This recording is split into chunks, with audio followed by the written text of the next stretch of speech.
Subscribe कीजिए ध्येय IAS channel को और बेल आइकन को दबाइए लेटेस्ट वीडियो सबसे पहले देखने के लिए।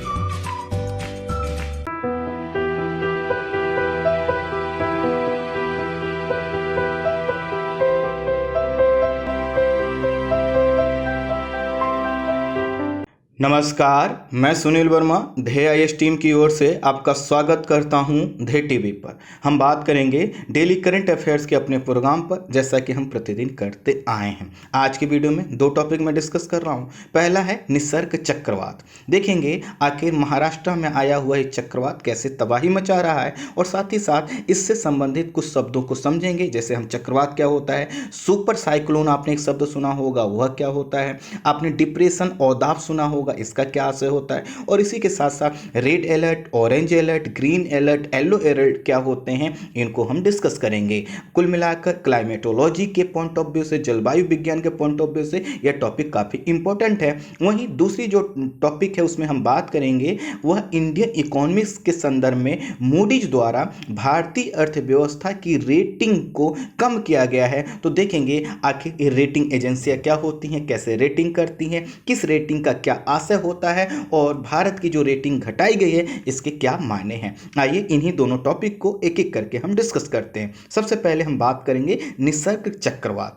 जो चक्रवात होते हैं पहले उसको समझ लीजिए, उसके बाद हम निसर्ग चक्रवात को भी डिस्कस करते हैं। चक्रवात से तात्पर्य हवाओं की चक्रीय गति से होता है। जैसे आपने बचपन में देखा होगा शक्तिमान एक जगह गोल गोल घूमते हुए ऊपर की ओर उड़ जाता था। ठीक इसी तरह से गर्मी के समय आपने देखा होगा जब बहुत कड़ाके की धूप पड़ती है तो क्या होता है, कई जगह खेत में खुले जमीन पर क्या होता है, हवाएं चक्रीय रूप से गोल गोल घूमने लगती हैं, और इनको आप कहते हैं बाउंडर है, कहते हैं आप भूत है, ये क्या होगा उठा ले जाएगा। तो ये जो हवाएं गोल गोल घूम रही हैं, ठीक इसी तरह की हवाएं जब समुद्री क्षेत्रों में बहुत तीव्र गति से क्रिएट होकर कोस्टल एरिया अर्थात तटीय क्षेत्रों की ओर बढ़ती हैं, तो इन्हीं हवाओं को बोला जाता है चक्रवात। चक्रवात का विकास तब होता है जब किसी स्थान पर निम्न वायुदाब का विकास हो जाए। निम्न वायुदाब का मतलब ऐसे क्षेत्र से है जहां पर हवाएं कम है। जहां पे हवाएं कम है तो उसको भरने के लिए जहां पर अधिक हवा है, जिसको हम उच्च वायुदाब बोलते हैं, तो उच्च वायुदाब से निम्न वायुदाब की ओर हवाएं हमेशा चलती हैं, और यही हवाएं क्या होती हैं, जब चक्रीय क्रम में आगे बढ़ती हैं इन्हीं को चक्रवात कहते हैं।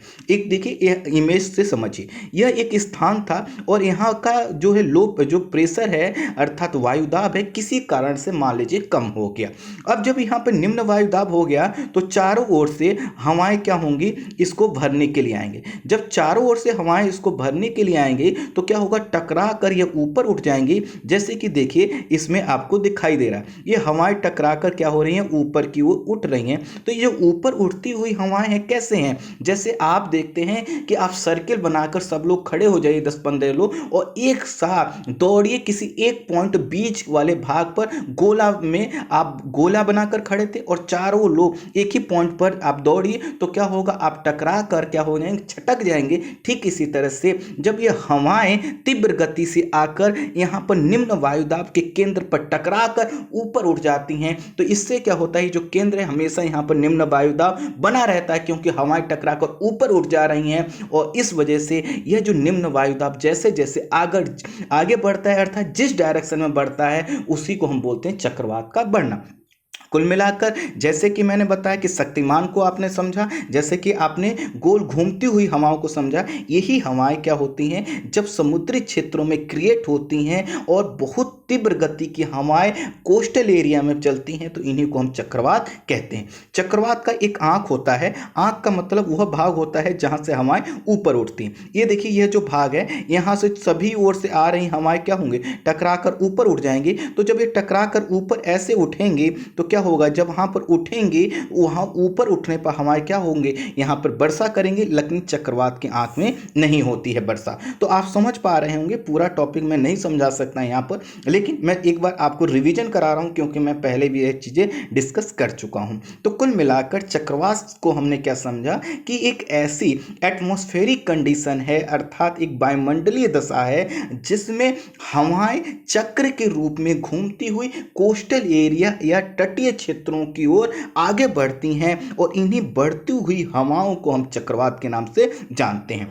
5 डिग्री से लेकर 30 डिग्री उत्तरी और दक्षिणी अक्षांश के मध्य जो विकसित होने वाले चक्रवात होते हैं उनको हम उष्णकटिबंधीय चक्रवात, इंग्लिश में ट्रॉपिकल साइक्लोन के नाम से जानते हैं। इनकी उत्पत्ति तभी होती है जब सागरीय जल का जो तापमान है 27 डिग्री सेल्सियस से ज़्यादा हो जाए, और जब ज़्यादा होगा तो क्या होगा, महासागर गर्म होगा, और महासागर गर्म होकर क्या होगा, हवाएं ऊपर उठेंगे। इसको आसान शब्दों में मैं समझाता हूँ। मान लीजिए यह एक पूरा महासागरीय क्षेत्र है, किसी कारण से मान लीजिए यह जो मैं सर्कल बना रहा हूँ यहाँ का टेम्परेचर बहुत ज़्यादा बढ़ गया। जब टेम्परेचर यहाँ का ज़्यादा बढ़ेगा तो यहाँ पर जो हवाएं हैं वो भी तो क्या होंगे, गर्म होकर ऊपर उठ जाएंगी। जब गर्म होकर वो ऊपर उठ गई तो यहाँ पर तो क्या हुआ, हवा की मात्रा कम रहेगी, तो इसी को बोलते हैं निम्न वायुदाब। निम्न वायुदाब किसके कारण विकसित हुआ, जब टेम्परेचर बढ़ा। इसीलिए कहा जाता है उष्णकटिबंधीय चक्रवात तभी विकसित होंगे जब कहीं का तापमान, सागरीय क्षेत्र का तापमान 27 डिग्री सेल्सियस से क्या हो जाए, ज़्यादा हो जाए। मान लीजिए यहाँ पर टेम्परेचर ज़्यादा हो गया, यहाँ से हवाएं ऊपर उठी, तो अब क्या होगा, चारों ओर से हवाएं इसको भरने के लिए आएंगे, और जब चारों ओर से भरने के लिए आएंगे तो टकरा कर क्या हो जाएंगे, ऊपर उठ जाएंगे। तो इसी को बोलते हैं चक्रवात। और जैसा कि मैंने बताया कि इसके उत्पत्ति के लिए जरूरी है कि सागरीय क्षेत्र हो और सागरीय क्षेत्र में हवाएं गर्म होकर ऊपर उठें।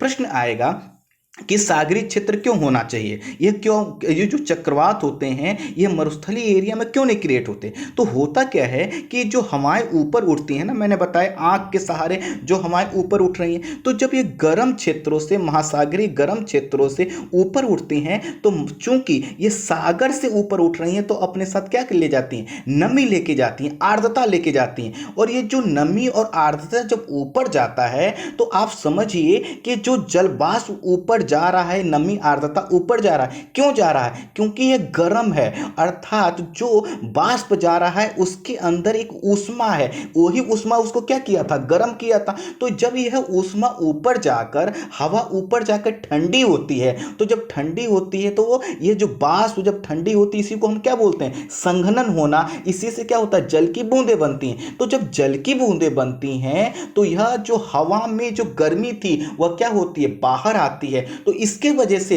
जहां पर यह हवाएं संघनित हो रही हैं, जिस ऊंचाई पर वायुमंडल में, वहां पर क्या होता है, टेम्परेचर बढ़ जाता है। और जब टेम्परेचर बढ़ जाता है तो नीचे भी क्या होता है, लो प्रेशर। देखिए मैं इसको समझाता हूं, ऊपर भी लो प्रेशर। यह एक सर्कल था और इसके ऊपर का मान लीजिए यह वायुमंडल, ये वाला वायुमंडल का ऊपर वाला भाग, यहां से हवाएं क्या हुई, ऊपर उठी और यहां पर जाकर संघनित हुई, छोटी छोटी बूंदें बनी। और जब ये छोटी छोटी बूंदें बनी तो इन बूंदों के बीच में जो छुपी हुई ऊष्मा थी, जिसको हम गुप्त ऊष्मा बोलते हैं, यह बाहर आई। तो यहां का भी तो टेम्परेचर क्या हो गया, बढ़ गया। जब यहां का भी टेम्परेचर बढ़ गया तो इससे क्या होगा, यहां पर ऊपर भी क्या होगा, लो प्रेशर बना रहेगा और नीचे तो लो प्रेशर बना है। और जब तक ये कंडीशन दोनों फुलफिल होती रहेगी चक्रवात एग्जिस्ट करेगा। और यही कारण है कि जब मान लीजिए यह लो प्रेशर किसी इस डायरेक्शन में बढ़ता है, जहां तक समुद्र होगा यह चक्रवात बना रहेगा, क्योंकि यहां पर यह भी लो प्रेशर, ऊपर भी इसके ऊपर हर जगह लो प्रेशर बना रहेगा।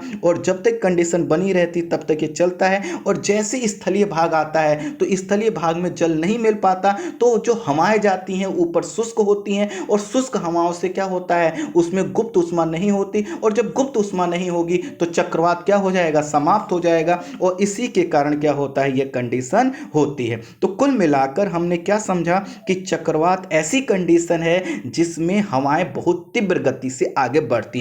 कितनी गति होती मैं अभी बता रहा हूं। महाराष्ट्र और गुजरात जो कि कोविड-19 से सर्वाधिक प्रभावित होने वाले राज्य हैं, और इन्हीं राज्यों में अब निसर्ग चक्रवात खतरा बना हुआ है। खतरा का मतलब यह है कि पहले इंडियन मेट्रोलॉजिकल डिपार्टमेंट ने कहा था कि यह जो चक्रवात है अपना प्रभावक रूप दिखा भी सकता है और हो सकता है डायरेक्शन भी चेंज कर ले। लेकिन जब मैं ये वीडियो रिकॉर्ड कर रहा हूं तब जो है कि महाराष्ट्र के कोस्टल एरिया में पहुंच चुका है। बड़ी बड़ी जहाजें, जैसे आप देखते हैं कि जो माचिस की डिब्बी होती ऐसे हिलती हैं, ऐसे पानी में तैरती हैं, ऐसी यहाँ पे कंडीशन हो गई है। यहाँ पर हवाओं की गति कई जगह 120 से 130 किलोमीटर प्रति घंटा है। तो अब देखिए हमें थोड़ा सा समझना है महाराष्ट्र। ये देखिए आपके पास यहाँ पर, ये देखिए आपका अरब सागर क्षेत्र है और यहाँ पर यह जो कि यहाँ पर यह साइक्लोन एक क्रिएट हुआ था और इस डायरेक्शन में बढ़ता हुआ ही आगे बढ़ रहा है। और जब इस डायरेक्शन में बढ़ रहा है तो क्या हो रहा है, महाराष्ट्र को यह क्या कर रहा है, हिट कर रहा है और यहाँ पर यह चक्रवात का कारण बन गया।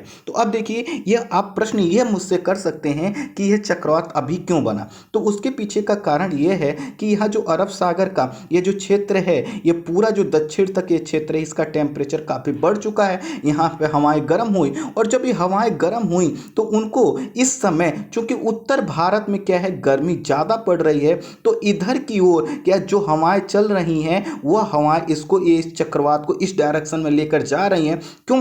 क्योंकि यहाँ पर बहुत ज़्यादा निम्न वायुदाब बना। तो जब निम्न वायुदाब बना है तो इसको भरने के लिए किसी डायरेक्शन से हवा चलेगी, तो चक्रवात भी इन्हीं हवाओं के सहारे क्या हो रहा है, आगे बढ़ रहा है और ये महाराष्ट्र को हिट कर रहा है। और उसके वजह से ये जो आपका महाराष्ट्र और गुजरात का कोस्टल एरिया है, यहाँ पर क्या हुआ, काफ़ी ज़्यादा ये चक्रवात का प्रभाव देखा जा रहा है। तो कुल मिलाकर हमने ये समझा कि महाराष्ट्र और गुजरात जो है कि क्या होगा, इसके सर्वाधिक प्रभावित होने वाले राज्य होंगे और वहीं पर इसका प्रभाव दिखाई दे रहा है। भारतीय मौसम विभाग ने महाराष्ट्र के मुंबई, ठाणे, पालघर, रायगढ़ जिलों में ऑरेंज अलर्ट जारी किया है, वहीं कुछ क्षेत्रों में रेड अलर्ट भी जारी किया है। मैं बताऊंगा अभी इन दोनों का क्या आशय है। अब देखिए कि अभी जो स्टार्टिंग में ये जो चक्रवात था इसको हमने कैटेगराइज किया था डिप्रेशन, औदाब के रूप में। औदाब का मतलब ये है कि ये चक्रवाती है लेकिन इसकी प्रकृति क्या है, काफ़ी कमज़ोर है, अर्थात इसमें जो हवाएं चलेंगी उनकी गति कम होगी, इनसे होने वाला नुकसान कम होगा।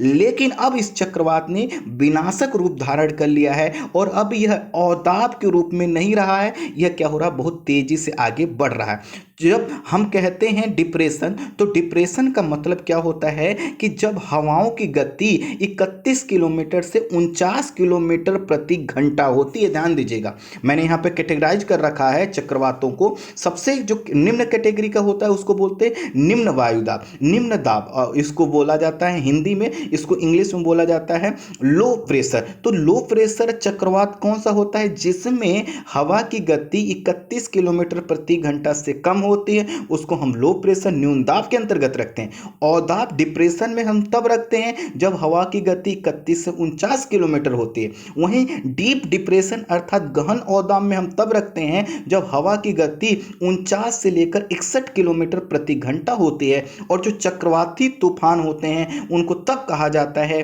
साइक्लोनिक स्टॉर्म, जो 61 से लेकर आपका 88 किलोमीटर पर आवर होता है। और जो गंभीर चक्रवात हैं, जो सीवियर साइक्लोन होते हैं, उनमें हवाओं की गति 88 से लेकर 177 किलोमीटर प्रति घंटा होती है। और जो सुपर साइक्लोन होता है उसमें हवा की गति 221 किलोमीटर प्रति घंटा से अधिक होती है। तो अभी की अगर आप इसकी स्पीड देखें तो कुछ जगहों पर इसकी जो कंडीशन आ चुकी है वह आ चुकी है सीवियर साइक्लोनिक स्टॉर्म, अर्थात यह जो कि एकदम हाई लेवल पर पहुंचने वाला है। अब जैसा कि मैंने बताया कि यह क्या हो रहा, अरब सागर में मुंबई तट से लगभग 630 किलोमीटर दक्षिण पश्चिम में एक पहले क्या बना था, निम्न वायुदाब बना था, लो प्रेशर बना था। वह लो प्रेशर बढ़ता हुआ आगे की ओर उत्तर पूरब की ओर और उत्तर की ओर बढ़ रहा है, अर्थात महाराष्ट्र और गुजरात की ओर भी बढ़ रहा है। इसके वजह से इसकी जो कैटेगरी है वह चेंज होती चली जा रही है और जैसे जैसे तटीय क्षेत्रों में पहुंचा है इसने क्या किया, इसको जो हमने औदाब के रूप में डिफाइन किया था जिसमें गति काफ़ी कम थी, अब यह चूंकि बढ़ चुका है और यह किसमें कन्वर्ट हो गया है, गंभीर जो है कि चक्रवाती तूफान में कन्वर्ट हो गया। इसी के कारण कुछ अलर्ट जारी किए गए हैं, इनको आप समझ लीजिए। ये देखिए आपको पहला है ग्रीन अलर्ट। ग्रीन अलर्ट का मतलब ये है कि जैसे मान लीजिए कि ये जब चक्रवात क्या हुआ, बना था, कहाँ पर बना था कि जो मुंबई का जो क्षेत्र है उससे लगभग 600 किलोमीटर दक्षिण, या इसको इस रूप में समझिए अरब सागर में कहीं कोई चक्रवात बना, लेकिन अभी भी कोस्टल एरिया में कोई ऐसी दिक्कत नहीं है। तब कहा जाता है कि नहीं, वो भले ही वो चक्रवात बन गया हो कहीं पर, लेकिन वह एरिया, संबंधित एरिया प्रभावित नहीं होगा। जैसे ये जो चक्रवात था आज से 2 से 3 दिन पहले इसने महाराष्ट्र को हिट नहीं किया था, तब महाराष्ट्र के संदर्भ में जो अलर्ट जारी किया जाएगा वह ग्रीन अलर्ट है। यह तब जारी किया जाता है जब संबंधित क्षेत्र को आपदा से कोई खतरा नहीं होता। 3 दिन पहले तक कोई खतरा नहीं था तो हमने ग्रीन अलर्ट जारी किया। जब खतरा थोड़ा सा बढ़ जाता है, लोगों को सूचित करना आवश्यक होता है कि वह अपनी तैयारी आपदा से निपटने के लिए कर लें, क्योंकि यह आपदा से प्रभावित हो सकता है। इसको बोलते हैं येलो अलर्ट। वहीं ऑरेंज अलर्ट का मतलब तब होता है जब हम कोई ऐसा चक्रवात आने वाला है जिसमें वायु की गति 65 से 75 किलोमीटर प्रति घंटा हो और इसमें 15 से लेकर 33 मिलीमीटर तक वर्षा हो, इसको हम ऑरेंज अलर्ट में रखते हैं। और रेड अलर्ट का मतलब जब हवाओं की गति 130 किलोमीटर प्रति घंटा से ज़्यादा हो। जैसा कि महाराष्ट्र के कुछ क्षेत्रों में अभी चक्रवात से पहले सुबह 11 बजे रेड अलर्ट जारी किया गया था और उन सभी क्षेत्रों में अब चक्रवात पहुंच चुका है। तीव्र गति से हवाएं चल रही हैं, वहां पर जो खड़े जहाज थे वो माचिस के डब्बों की तरह लुढ़क रहे हैं। तो कहीं ना कहीं बताता है कि यह जो अलर्ट जारी किए जाते हैं आपके लिए इंपॉर्टेंट है, आपसे पूछे जा सकते हैं इसका क्या मतलब होता है। जैसा कि मैंने इसमें लिखा है, शाम 3 से 4 बजे के बीच मुंबई और रायगढ़ तक ये हवाएं पहुंच सकती हैं। इनमें गति 100 से 120 किलोमीटर होगी। यह पहुंच चुका है जब मैं ये वीडियो रिकॉर्ड कर रहा हूं। यह चक्रवात जिस गति से आगे बढ़ रहा है उससे यह पता चलता है कि आने वाले समय में यह चक्रवात महाराष्ट्र में एक बहुत बड़ी चुनौती क्रिएट कर सकता है, जो कि कोविड-19 से ऑलरेडी क्या कर रहा है, जूझ रहा है। यहाँ पर समुद्र की लहरें 6 फीट तक ऊपर उठ सकती हैं। अभी जब मैंने इसको वीडियो बनाने से पहले इसको मैंने नोट किया तो मुझे पता चला लगभग 4 फीट ऊंची लहरें उठने लगी हैं। और कहा यह जा रहा है कि सिर्फ यहाँ इसकी वजह से न सिर्फ ज़्यादा वर्षा होगी, हवाओं की गति ज़्यादा होगी, बल्कि भूस्खलन भी हो सकते हैं और कई तरह की अन्य जो है कि समस्याएं भी क्रिएट हो सकती हैं। यहाँ पर एक चीज़ और बहुत इंपॉर्टेंट है, वह ये आपको समझना है। जो चक्रवात आते हैं सामान्यतः हम देखते हैं कि वो बंगाल की खाड़ी में आते हैं, अरब सागर में कम आते हैं। इससे भी ये जो टॉपिक है इससे प्रश्न पूछे जा सकते हैं, इसीलिए इसको भी थोड़ा सा समझ लीजिए। बंगाल की खाड़ी और अरब सागर अगर आप दोनों के लोकेशन देखें तो एक ही सिर पर हैं, अर्थात एक ही अक्षांश पर है। एक अक्षांश पर होने का मतलब है कि जितना जो है कि सूर्य की किरणें आपको बंगाल की खाड़ी को मिलती होंगी उतनी ही अरब सागर को मिलती होंगी। तो इस तरह से अगर चक्रवात आता है तो अरब सागर वाले क्षेत्रों में और आपके बंगाल की खाड़ी वाले चक्रवात क्षेत्र में एक ही प्रकार के आने चाहिए। लेकिन यह जो महाराष्ट्र में आया हुआ चक्रवात है, कहा जा रहा है कि पिछली 1 सदी अर्थात 100 वर्षों में ऐसा चक्रवात पहली बार आ रहा है। ऐसा क्यों है? इसके पीछे का कारण यह है कि जो पश्चिमी एरिया है अर्थात जो अरब सागर वाला क्षेत्र उसमें चक्रवात बहुत कम आते हैं और जो बंगाल की खाड़ी वाला क्षेत्र है वहां पर चक्रवात ज्यादा आते हैं। कारण क्या है उसको थोड़ा सा आप समझते हैं। बंगाल की खाड़ी और जो है कि जो आपका बंगाल की खाड़ी वाला जो क्षेत्र है इसमें चक्रवात इस वजह से ज़्यादा आते हैं क्योंकि यह जो पश्चिमी तट है अर्थात पश्चिमी वाला अरब सागर का क्षेत्र उससे ज़्यादा गर्मी महसूस करता है, इसको ज़्यादा गर्मी मिलती है। गर्मी इसलिए मिलती है ये जो अरब सागर वाला जो क्षेत्र है यह छोटा सा क्षेत्र है और छोटा क्षेत्र होने के साथ साथ यह जो है कि हिंद महासागर से जुड़ा हुआ। वहीं जो बंगाल की खाड़ी वाला जो क्षेत्र है उसमें जो आपका प्रशांत महासागर की गर्म जलधाराओं का प्रभाव भी यहाँ तक आ जाता है और साथ ही साथ यहाँ पर जो नदियों का जो जल लाया जाता है बंगाल की खाड़ी वाले क्षेत्र में, यह नदियों का जल पूरी तरह से महासागर में नहीं पहुंच पाता। इस कारण से महासागरीय जल का तापमान बंगाल की खाड़ी में ज़्यादा रहता है। वहीं जो अरब सागर वाला क्षेत्र है उसमें नदियों का जो भी जल जाता है वह वहाँ के तापमान को थोड़ा सा कम कर देता है। आप कहेंगे कि बंगाल की खाड़ी वाले क्षेत्रों में तो नदियों का उद्गम ज़्यादा होता है, लेकिन समझिए यहाँ पर जो नदियों का निकास जरूर होता है लेकिन ये डेल्टाई क्षेत्रों तक सीमित रह जाता है, यह पूरे महासागर में नहीं पहुंच पाता। और इसी के वजह से ओवरऑल क्या होता है कि यह जो पूरा आपका बंगाल की खाड़ी वाला क्षेत्र है यहाँ पर क्या होता है टेम्परेचर ज़्यादा आता है। साथ ही साथ अगर आपको एक चीज़ और पता होगा कि यह जो पूरा अरब सागर और बंगाल की खाड़ी वाला जो क्षेत्र है यहाँ पर जो हवाएं चलती हैं वो व्यापारिक पवनें होती हैं। व्यापारिक पवनों की जो डायरेक्शन होता है सामान्यतः पूर्व से पश्चिम होता है। इसी के कारण चूंकि बंगाल की खाड़ी इंडिया के पूर्व में पड़ती है तो यह व्यापारिक पवनों के प्रभाव से चक्रवात क्या होता है पश्चिम की ओर बढ़ता है। है और जब पश्चिम की ओर बढ़ता है तो हिट करता है उड़ीसा को, पश्चिम बंगाल को, आंध्र प्रदेश और तमिलनाडु को। और यही कारण है कि यहाँ पर चक्रवात ज़्यादा आते हैं। अगर आप देखें तो जितने भी चक्रवात आते हैं उसमें से 48% चक्रवात तो सिर्फ और सिर्फ एक राज्य को झेलना पड़ता है, उसका नाम है उड़ीसा। वहीं आंध्र प्रदेश, पश्चिम बंगाल, तमिलनाडु भी ऐसे राज्य हैं जिनको चक्रवातों से सर्वाधिक नुकसान होता है। अगर पश्चिमी तटों और पूर्वी तटों का हम कंपेयर करें तो आपको पता चलेगा कि पूर्वी तटों की तुलना में पश्चिमी तटों पर आने वाले चक्रवातों का जो परसेंट है वो 8 गुना कम है। 1891 से लेकर 2000 के बीच जो चक्रवात आए तो पूर्वी तट पर आने वाले चक्रवातों की संख्या 308 है, वहीं पश्चिमी तट पर आने वाले चक्रवातों की संख्या सिर्फ और सिर्फ 48 है। और इसी के कारण कहा जा रहा है कि ये जो चक्रवात निसर्ग आया है ये एक सदी में आने वाला सबसे भयंकर चक्रवात है, क्योंकि सामान्यतः अरब सागर में जो चक्रवात इतने शक्तिशाली नहीं हो पाते हैं। चक्रवातों की उत्पत्ति के लिए आपको पता है गर्म सागरीय जल और हवा चाहिए होता है, और ये दोनों ही कंडीशन जो है कि बंगाल की खाड़ी में अरब सागर के कंपेयर में ज़्यादा सूटेबल होती हैं। इसी के कारण यहाँ पर चक्रवात ज़्यादा क्रिएट होते हैं। और व्यापारिक हवाओं के प्रभाव से जब ये पश्चिम की ओर बढ़ते हैं तो क्या करते हैं, हिट करते हैं पूर्वी कोस्टल एरिया को, और वहाँ पर चक्रवात क्या होते हैं, ज़्यादा होते हैं। और इस सभी कारणों से वहाँ पर चक्रवात क्या होता है, ज़्यादा आता है। इतिहास के जो सबसे घातक अगर आप देखें भारत के संदर्भ में जो उष्णकटिबंधीय चक्रवात आए, जो 35 चक्रवातों को अगर हम देखें तो उसमें से 26 सिर्फ और सिर्फ बंगाल की खाड़ी में आए और बाकी जो है अरब सागर वाले क्षेत्रों में। इससे पता चल रहा है कि बंगाल की खाड़ी वाला क्षेत्र जो है कि चक्रवातों के पॉइंट ऑफ व्यू से ज़्यादा सेंसिटिव है। इसीलिए जब अम्फान साइक्लोन आया तो उसको लेकर जो है कि पूरे देश की चिंताएं ज़्यादा थी, इसको भी लेकर चिंताएं हैं, लेकिन कहीं ना कहीं यह मान के चला जा रहा था चक्रवात रुक जाएगा। लेकिन इस चक्रवात ने जैसा अपना स्वरूप चेंज किया है उससे चुनौतियां और बढ़ गई हैं, क्योंकि तैयारी हमारी कम है। अब हम बात करते हैं अपने दूसरे टॉपिक पर, वह है मूडी द्वारा भारतीय अर्थव्यवस्था की रेटिंग को घटाना। जिस प्रकार हम और आप किसी व्यक्ति को जब धन देते हैं या कोई पैसा देते हैं तो पहले हम इससे चेक करते हैं ना कि वो पैसा हम जिसको दे रहे हैं वो पैसा लौटा पाएगा कि नहीं, उसकी साख कैसी है, क्रेडिट कैसी है, मतलब उसने ऐसा तो नहीं वो सबसे पैसा लेके रख लिया हो, साथ ही साथ वो पैसा ऐसा तो नहीं दारू पीने के लिए ले रहा हो, कुछ काम का जो है कि काम में लगाएगा कि नहीं। तो बहुत सी चीज़ों के आधार पे जैसे हम उसको चेक करते हैं, इसका मतलब क्या है कि उसकी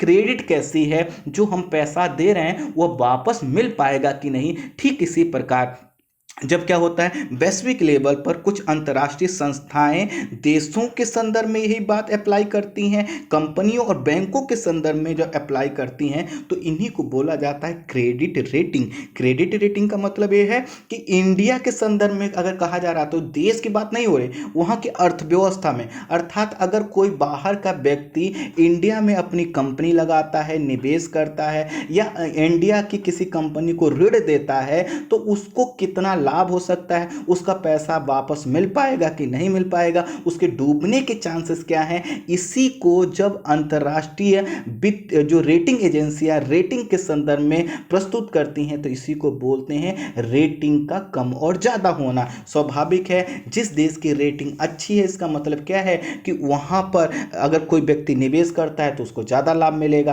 किसी को अगर मान लीजिए भारत की रेटिंग अच्छी है तो भारत के किसी बैंक को अगर ऋण किसी बाहरी व्यक्ति ने दिया है तो उसका मतलब क्या है, वो ऋण आसानी से वापस हो जाए। इसको इस रूप में समझिए कि आपके पड़ोस में एक घर है, उस घर में आप किसी को ऋण देते हैं, लेकिन अगर उनकी माली स्थिति, वित्तीय स्थिति ठीक नहीं है, कंडीशन ठीक नहीं, तो आपका पैसा डूब सकता है। वहीं कोई संपन्न परिवार है जिसकी साख अच्छी है, जो पैसा हमेशा समय पर लौटाता आया है, उसको पैसा देंगे तो मिल पाएगा। यही बात यहाँ पर रेटिंग एजेंसियों के संदर्भ में भी होती है। अब ये होता क्या है कि रेटिंग एजेंसियां देशों की अर्थव्यवस्था, कंपनियों, बैंकों के संदर्भ में यही काम करती हैं। इससे यह पता चलता है कि जो निवेश कर रहा कोई व्यक्ति, कोई ऋण दे रहा है तो डूबेगा या मिलेगा, कैसा लाभ उसको मिल सकता है या नहीं मिल सकता है। साथ ही साथ ये भी पता चलता है कि किसी की रेटिंग खराब होने का मतलब क्या है कि आने वाले समय में उसकी स्थिति में किस प्रकार की चुनौतियां आ सकती हैं, उन चुनौतियों से निपट पाएगा या नहीं, ये संदेह बना रहता है। अब देखिए अंतर्राष्ट्रीय स्तर पर कुछ रेटिंग एजेंसियां कंपनियां हैं वह अपनी रेटिंग से निवेशकों को निवेशकों और ऋण देने वाले कंपनियों को यह सचेत करती हैं कि आप पहले यह देख लीजिए कि इस देश जहां पर आप निवेश करने जा रहे हैं वहां की स्थिति कैसे है, ताकि आप सचेत हो जाएं कि आपको पैसा इन्वेस्ट करना है या नहीं करना है, ऋण देना है या नहीं देना है। इसी में कुछ नाम आते हैं, पहला नाम है फिच, दूसरा है मूडी, तीसरा है S&P, और भी कुछ कंपनियां हैं लेकिन प्रमुख रूप से यही कंपनियां मानी जाती हैं। S&P जो है कि स्टैंडर्ड एंड पुअर सबसे पुरानी कंपनी है, और मूडीज और S&P ही रेटिंग की सर्वाधिक क्या होती है, मान्यता प्राप्त होती है। मूडी जो रेटिंग एजेंसी कंपनी है ये अमेरिका की एक क्रेडिट रेटिंग एजेंसी है और इसकी स्थापना 1909 में जॉन मूडीज के द्वारा की गई थी। वर्तमान समय में इसके द्वारा 135 देशों की रेटिंग प्रदान की जाती है। अच्छी रेटिंग होने का मतलब है कि कोई व्यक्ति अगर निवेश करेगा तो उसका फायदा मिलेगा, अर्थात अच्छी रेटिंग होगी तो क्या होगा, मुद्रा का इनफ्लो होगा, निवेश विदेशी निवेश हमारे यहाँ ज़्यादा आएगा। खराब रेटिंग होगी तो हमारे यहाँ से निवेश क्या होगा, कम हो जाएगा और लोग यहाँ से पैसा बाहर ले जाना चालू कर देंगे। मूडीज की जो रेटिंग होती है वह ए, जो कैपिटल ए से लेकर ट्रिपल ए अर्थात ए और एक कैपिटल ए और दो स्मॉल ए से लेकर सी तक होती है। इसको इस रूप में देखिए, मैंने ये जो कैटेगरी आपके लिए तैयार की है। आप देखिए सबसे क्रम में ऊपर जो है कि एक जो है कि कैपिटल ए है, दो स्मॉल ए हैं, यहाँ से लेकर सी तक की इसकी कैटेगरी होती है। अगर किसी देश को ट्रिपल ए की कैटेगरी मिली हुई है, इसका मतलब क्या है कि वह सबसे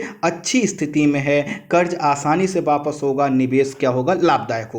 यदि किसी देश की कैटेगरी क्या है, ये डबल ए से लेकर डबल A3 तक है, अर्थात इसमें शामिल है double A1, double A2, double A3, तो इसका मतलब क्या है कि इसकी यह जो रेटिंग है इससे थोड़ा सा क्या है, डाउन है, अर्थात ट्रिपल ए से जब थोड़ा सा डाउन होता है तो उसको हम किस में कैटेगराइज करते हैं, डबल ए से लेकर डबल A3 के बीच, अर्थात जिसको इसमें डबल A1 प्राप्त है, डबल A2 प्राप्त है, डबल A3 प्राप्त है, तो सबकी अपना अपना मतलब है। लेकिन इसका आस ये है कि सभी जो भी अर्थव्यवस्था, अगर ये अर्थव्यवस्था के संदर्भ में है तो ये माना जाएगा अच्छा है, कंपनी के संदर्भ में है तो माना जाएगा अच्छा है, बैंक के संदर्भ में है तो अच्छा है। कुल मिलाकर जैसे जैसे ऊपर से नीचे की ओर जाएंगे स्थिति क्या होती जाएगी, खराब होती जाएगी। जैसा कि हमने ट्रिपल ए में देखा, इसमें क्या है कि जो निवेश किया जा रहा है वो काफ़ी अच्छा है और साथ ही साथ जो भी कर्ज दिया जाएगा आसानी से वापस होगा।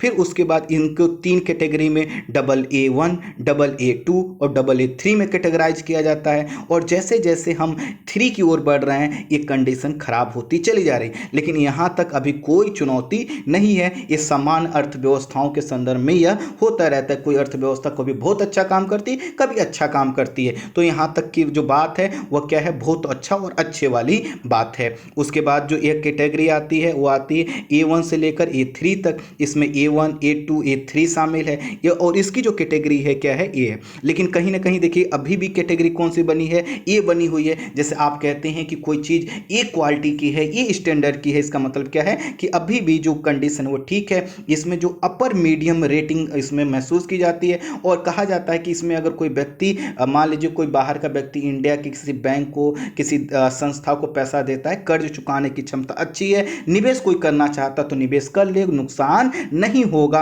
अर्थात ठीक है, संतोषजनक है। हाँ, लेकिन बहुत ज़्यादा लाभ नहीं मिलेगा। सबसे ज़्यादा जो लाभ मिलेगा वो यहाँ पर मिलेगा, उसके बाद यहाँ पर, और उसके बाद जैसे जैसे नीचे की ओर बढ़ेंगे उसके बाद जो कैटेगरी आती है वह BAA से लेकर BAA3 तक आती है। इसमें शामिल होता है BAA1, BAA2, BAA3 इसमें। तो इसमें कहा जाता है इसमें क्या है, मामूली रिस्क है। लेकिन ध्यान दीजिएगा, मामूली रिस्क ऋण के संदर्भ में है, निवेश के संदर्भ में थोड़ा सा स्थिति बदल जाती है, और हमको समझना है यही ये जो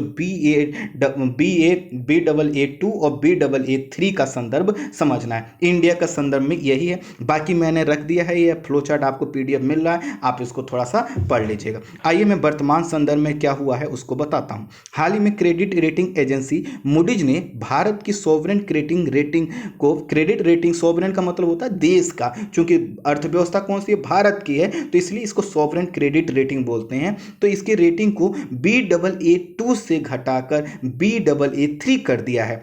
फिर से आप देख लीजिए, अगर मैं इसमें आपके लाकर आपको दिखाऊं तो हमारी जो कैटेगरी है यह यहाँ पर आ गई। तो ये देखिए, इसमें हमने क्या किया है, यहाँ से लेकर हम यहाँ पर पहुँच गए हैं। लेकिन ये छोटा मोटा जो है कि चेंजेस नहीं है, इसमें भी अगर जैसे मैंने आपको ए और फिर AA, फिर A1, उसके बाद BAA, सभी जो कैटेगराइज करें और इनमें कैटेगराइज करेंगे तो पता चलेगा BAA जो कंडीशन है वह क्या है, थोड़ा सा खतरनाक है। अर्थात Baa2 जो हमारी स्थिति थी अभी तक, आइए मैं इसको बताता हूं। अभी हमारी जो रेटिंग थी वो कितनी थी, Baa2 थी। अब किसको क्या कर दी, Baa3 कर दिया गया है। इसका मतलब यह है कि जो अब हमारे ऊपर जो निवेशकों का भरोसा था, या जो ऋण लेने में जो लोग हमको आसानी से जो भी ऋण देते थे, अब उसके पहले के कंपेयर में हमारी कंडीशन को खराब बताया जा रहा है। अर्थात हम हमारे देश के संदर्भ में, अर्थव्यवस्था के संदर्भ में यह कहा जा रहा है कि कोई निवेशक अगर निवेश करता है तो थोड़ा रिस्की हो सकता है, कोई बाहरी व्यक्ति अगर हमको ऋण देता है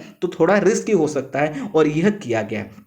इसी के साथ क्रेडिट रेटिंग एजेंसी मूडी ने भी कहा है कि जो सकल घरेलू उत्पाद GDP की जो हमारी रेट होगी वो उसका भी अनुमान में क्या किया है, उन्होंने गिरावट को दिखाया है। अर्थात आने वाले समय में इंडियन इकोनॉमी क्या होगी, जो उसकी जो स्थिति वो प्रभावित होगी। देखिए, मूडीज क्या है, एक संस्था है। वो संस्था क्या कर रही है कि सभी देश के सभी लोगों से कह रही है कि भैया हम तो क्या कर रहे हैं, देशों को रेटिंग दे रहे हैं, आप इन रेटिंग को देख लो और आपको जहां निवेश करना है करो, हम आपको रोकते नहीं है। बस हम आपको यह बता रहे हैं कि कहां पर निवेश करोगे तो आपको अच्छा होगा। जैसे हम आप बिजनेस करते हैं तो क्या करते हैं, एक्सपर्ट की राय लेते हैं, ठीक यही बात यहां पर होती है। तो इन्होंने दो चीजें कहा। पहली चीज क्या कहा कि इन्होंने हमारी रेटिंग घटा दी। इसका मतलब यह कहना चाहते हैं कि जो हमारी Baa2 में जो हमारी कंडीशन थी, अब थोड़ा सा हम उससे भी नीचे चले गए हैं। अर्थात हम हमारे यहाँ निवेश के लिए जो माहौल है बहुत अच्छा नहीं है। ऋण जो हमको कोई देगा तो उसको वापस करने की जो हमारी क्षमता है उसमें कमी आई। ऐसा नहीं कि हमारा बिल पावर कम हुआ है, ये अर्थव्यवस्था के संदर्भ में ऐसा बता रहा। इन्होंने भारतीय अर्थव्यवस्था की जो कैटेगरी है वो निगेटिव आउटलुक बना कर रखा है। इसका मतलब यह है निगेटिव आउटलुक का कि देश की अर्थव्यवस्था और वित्तीय प्रणाली बुरे दौर से गुजर रही है, और आने वाले समय में जो हमारी राजकोषीय स्थिति है वह खराब हो सकती है, उस पर दबाव बढ़ सकता है। राजकोषीय स्थिति का मतलब आपको पता होगा कि सरकार के पास जो भी आय आता है उसमें से बहुत सा पैसा ऐसा आता है जो ऋण लेकर जो है कि हम प्राप्त करते हैं। तो अब बताइए, जब हमारी इकोनॉमी ठीक नहीं चल रही है, हमारी जो है कि अर्थव्यवस्था ठीक से काम नहीं कर रही है, उसको निगेटिव आउटलुक का दर्जा दिया जा रहा है। इसका मतलब क्या है कि हमारी वित्तीय स्थिति अच्छी नहीं है। तो वित्तीय स्थिति अच्छी नहीं है तो सरकार के पास आय क्या होगा, कम होगा। आय कम होगा तो क्या करेगा, लोगों से पैसा लेगा या बाहर से ऋण लेगा। और जब बाहर से कोई ऋण लेकर अपना काम चला रहा है, इसका मतलब क्या है कि वहां पर माहौल अभी बहुत अच्छा नहीं है एज ए कंपेयर पहले की स्थिति में।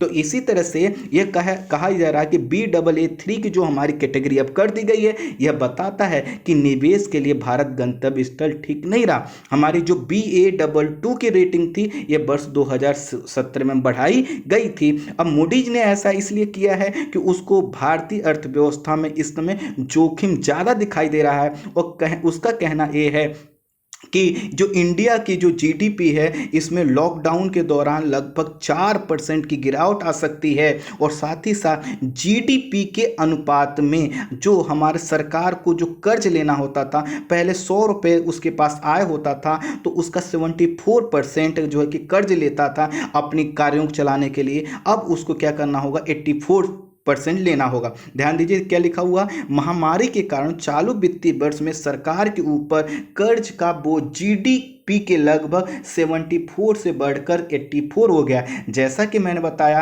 कि अब सरकार के पास आय के स्रोत क्या होंगे, कम होंगे। और जब आय के स्रोत कम होंगे तो क्या करेंगे, ऋण लेंगे। और ऋण लेना किसी भी देश की अर्थव्यवस्था के लिए अच्छा नहीं माना। थोड़ा बहुत ऋण लिया जा सकता है लेकिन पूरा अर्थव्यवस्था ऋण पर चले ठीक नहीं है। हाल ही में जो आर्थिक पैकेज घोषित किया गया लगभग 20 लाख करोड़ का, इसको भी इसने कहा है कि इससे बहुत कुछ बड़ा बड़ा बदलाव नहीं आएगा, अर्थात इंडियन इकोनॉमी का जो स्टेटस है यह ऐसा ही लगभग बना रहेगा। हम जो उम्मीद कर रहे थे कि फिर से हमारी जीडीपी की ग्रोथ रेट 4 से लेकर 5% हो जाएगी, ऐसा कुछ भी होने वाला नहीं है। इसका मतलब ये है कि जो कंपनियां यहाँ निवेश करना चाहती हैं, जो लोग यहाँ पे पैसा लगाना चाहते हैं, वह सचेत हो जाए, यह कहना है मूडीज का। वर्ष 2019-20 में जो हमारा राजकोषीय घाटा 3.8% से बढ़कर 4.6% हो गया था, वह और बढ़ेगा। आपको पता है राजकोषीय घाटा बढ़ना किसी भी अर्थव्यवस्था के लिए अच्छा नहीं है। राजकोषीय घाटा बढ़ रहा है, इसका मतलब क्या है कि जो हमारी फाइनेंशियल पॉलिसी है, जो हमारी आर्थिक क्रियाएं हैं, वह सब प्रभावित हो रही हैं। हम उनको सही से रेगुलेट नहीं कर पा रहे हैं, यह चिंताजनक है। कुल मिलाकर आर्थिक गतिविधियों के प्रभावित होने, निवेश में निरंतर कमी आने और रोजगार का प्रतिदिन जो है कि कमी आने की वजह से मूडीज ने ऐसा किया है। और मूडीज के द्वारा क्या किया गया है कि जो हमारी रेटिंग है उसमें कमी की गई है, और इस रेटिंग को कमी किए जाने के संदर्भ में क्या है कि भारतीय अर्थव्यवस्था का एक चर्चा का कारण बन चुका है कि आखिर यहाँ पर निवेश कैसे होगा। हमने अभी कुछ समय पहले आपको बताया था कि चीन से बहुत बड़ी संख्या में कंपनियां छोड़कर जो है कि इंडिया आना चाहती हैं, वियतनाम जाना चाहती हैं, ताइवान, अन्य देशों में जा रही हैं। लेकिन मैंने उस समय भी आपको कहा था कि इंडियन इकोनॉमी का जो एक ग्रोथ रेट है वो बहुत अच्छी नहीं है, इसलिए कंपनियां थोड़ा सा झिझक सकती हैं। अब चूंकि मोदी जी ने ऐसा कर दिया है तो इससे संभावना और बढ़ गई है कि जो आने वाली कंपनियां हैं वो भी अपना पुनर्विचार कर सकती हैं, और इस तरह से निवेश यहाँ पर प्रभावित हो सकता है। तो कुल मिलाकर ये दोनों टॉपिक को मैंने समझाने का प्रयास किया। आज की वीडियो में इतना ही। Thank you so much.